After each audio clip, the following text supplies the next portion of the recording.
Hello student teachers. This video presentation focuses specifically on developing and creating your learning segment for your STA and your EdTPA. The learning segment has a variety of aspects that you need to make sure that you include into the overall segment. The learning segment begins with a central focus. This central focus embraces all of the lessons within your lesson plan, with each daily set of objectives working to meet that central focus. Your assessments will also align with this central focus. As I stated, you will have daily objectives and standards within each lesson plan. Please refer to your STA guidelines and your EdTPA handbook for how these need to be presented within your lesson plans. The learning segment must show a progression of teaching, also known as a scaffolding of learning. Each lesson must connect and have an end goal that will be your end assessment. The overall expectation is that your learning segment will be a student-centered learning environment. Later lessons within your learning segment may reflect this more than earlier lessons in your segment.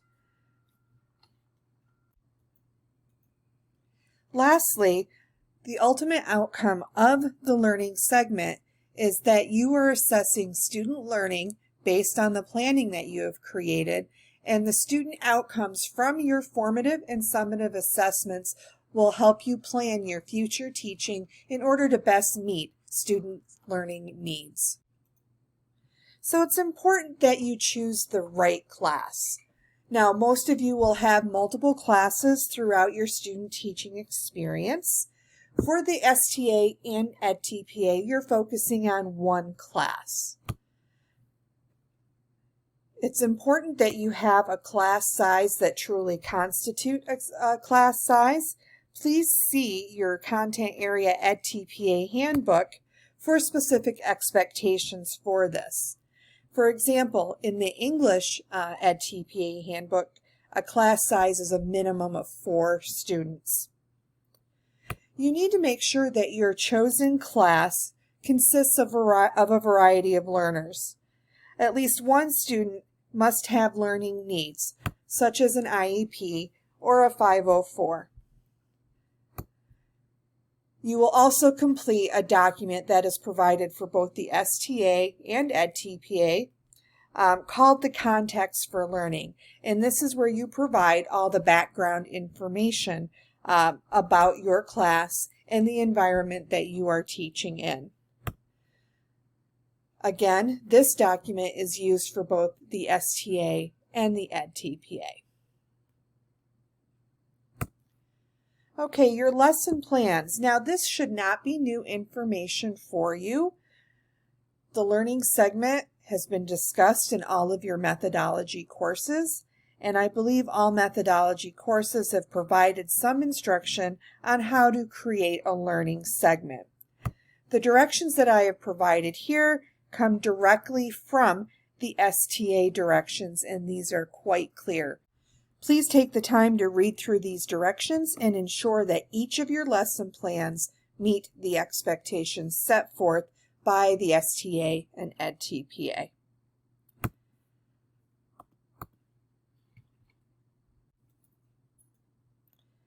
Next is key instructional materials. The key instructional materials are the materials that you create to successfully implement each day of your learning segment. According to the directions for both the STA and EdTPA, you are allowed to have 5 pages of materials per lesson plan. This can include handouts that you give to your students, media links with any learning materials that accompany them, key teaching and student notes such as PowerPoints. It is important to note that if you are using non-original materials, that you need to cite your sources. For navigation purposes for your raters, please label each item with the lesson number and, if possible, the procedure that it goes with. your assessments. Now, you will have both formative and summative assessments within your learning segment. Your formative assessments, also known as your daily assessments, should have any answer keys or grading criteria. It's important to note this within your lesson plans if you do not have additional handouts, for the reason that you know what all students need to be able to do to progress through what you are teaching or to move on to the next lesson. Again, the formative assessments may be embedded into your lesson plans and may not be a separate document. Summative assessments. You may only have one summative assessment, which could be the assessment at the end of your learning segment. It is important that you have the grading criteria to go with this summative assessment. This could be a rubric or some scale for grading. Again, if you are using non-original materials, it is important that you cite your sources. Additionally, for navigation purposes for your raters, please label each assessment with the lesson that it goes with. Okay, so the learning segment is your evidence that you will use for all of your commentary. More importantly, your commentary for task 1. What I have provided here is a page from your EdTPA handbook. This lists the specifications for your learning segment in regard to the documents and the evidence that you need. If you look to the left, what to submit, you see that there are 5 different files. Part A is the context for learning. Part B is your lesson plans. Part C, instructional materials. And Part D, assessments, with Part E being your planning commentary. This video talks specifically about Part B, C, and D.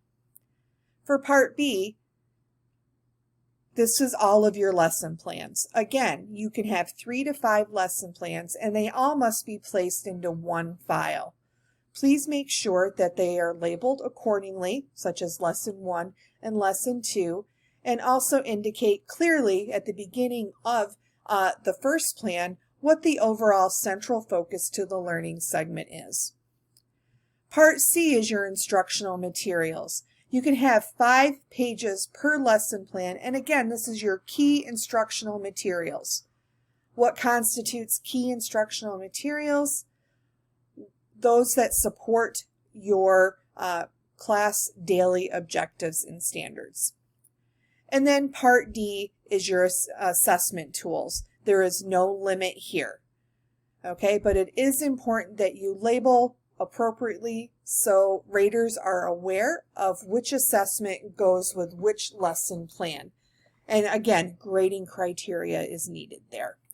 Okay, Part A and Part E will be talked about in later videos. Okay, so we have reached the end of the video focusing specifically on the learning segment. You will now go on to your next video, which will focus solely on the Task 1 commentary and what you need to write within that commentary. I hope you have noted any questions that you may have, and after your next video, we will have time devoted to talking about Part 1 of the STA and EdTPA.